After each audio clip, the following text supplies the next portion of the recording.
Bombo Dennis, sa abot nga sa humigit kumulang 80 pamilya ang pansamantalang nanunuluyan dito sa evacuation center sa Barangay Malanday, Marikina City.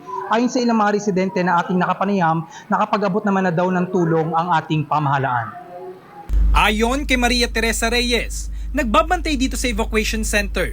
Nasa 84 families o 400 individuals ang pansamantalang lumikas mula sa low-lying area o malapit sa ilog ng Marikina.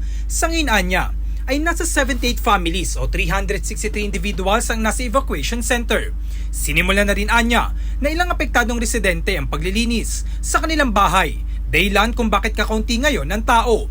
Maayos din naman daw ang lagay ng mga apektadong residente at hinatira ng pagkain at tulong. Sa ngayon po, ang nakalista po sa amin ay 78 families, 363 individuals po.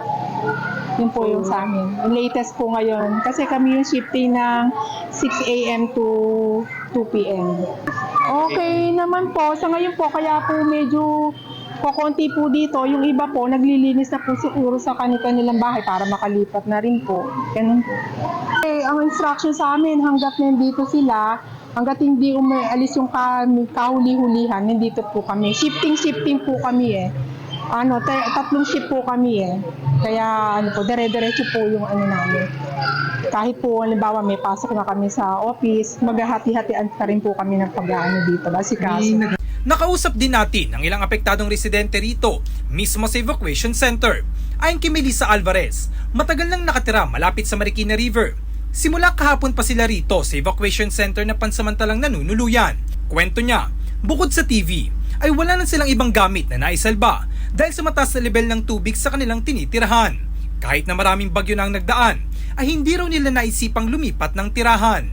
Hirang. Sobra lahat, wash out.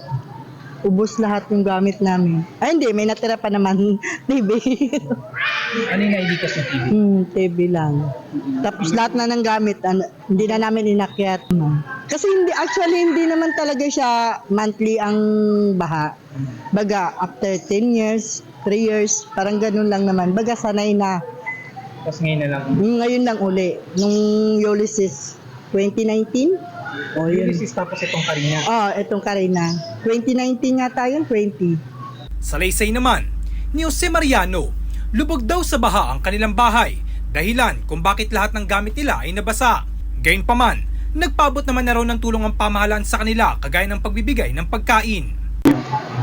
Lubog din. Third floor ang tinabot. Meron ng pagkain po. Nagabi pa. Patuloy ang panawagan ng ilang apektadong residente ng Barangay Malanday sa local government unit ng Marikina City na magpaabot man ng agarang tulong, lalo na ng pagkain dahil wala raw silang malutuan. Bukod dito, nailikas na rin ang kanilang mga alagang hayop. Kasi nga kawawa naman, malulunod dun eh. Yan, lahat. Ilan sila, ma'am?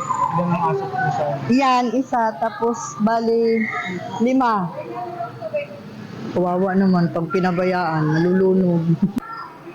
Para sa Bombo Network News, ako si Bombo JC Galvez, nagulat para sa number 1 and most trusted radio network in the country, Bombo Radio Philippines. Basta Radio, Bombo!